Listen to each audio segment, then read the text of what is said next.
John Wayne looked unstoppable in just about every role he played. But by the 1960s, age and illness were catching up with him.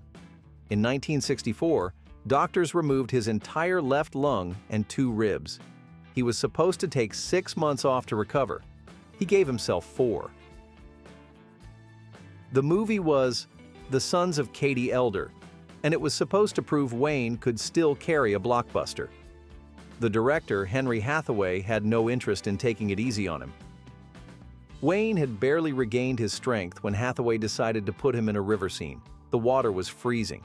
His stuntman, Chuck Robertson, figured he'd handle it. Wayne wasn't in any shape for that kind of hit. Hathaway wasn't having it. The stuntman warned him, "That water's freezing. It'll kill Duke." Hathaway shrugged it off.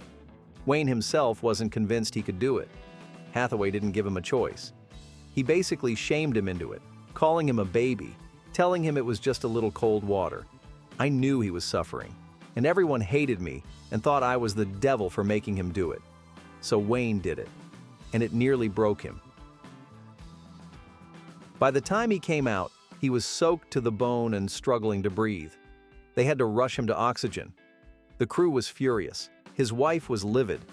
Hathaway later admitted that everyone on set hated him for making Wayne do it. But Wayne just shook it off, just turned around and said, "Thought I was going to die in that water. But I didn't. Now I know I can do anything." That was Wayne. No complaints, just dry humor about nearly drowning for a scene. Later, when talking about the production, he made sure to throw a jab at Hathaway. Old Henry was very thoughtful of me, of course, since I was recuperating and all. He took me up to 8,500 feet to shoot the damn thing, and on the 4th day of shooting, he had me jumping into ice water. Very considerate. Wayne wasn't entirely happy with his performance in The Sons of Katie Elder. He thought he could hear himself breathing through the whole thing. Maybe he could, maybe he couldn't. Either way, audiences didn't care. The film was a hit. It was one of the top-grossing westerns of the 1960s, made nearly 4 times its budget back, and proved that Wayne was still a bankable star, even when he was running on half a lung. Dean Martin, who co-starred with him, put it best.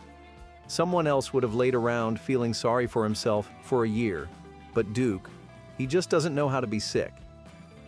Wayne's cancer went into remission, but his health never fully recovered. By the time he made his final Oscars appearance, he had to wear a wetsuit under his tuxedo just to hide how frail he'd become.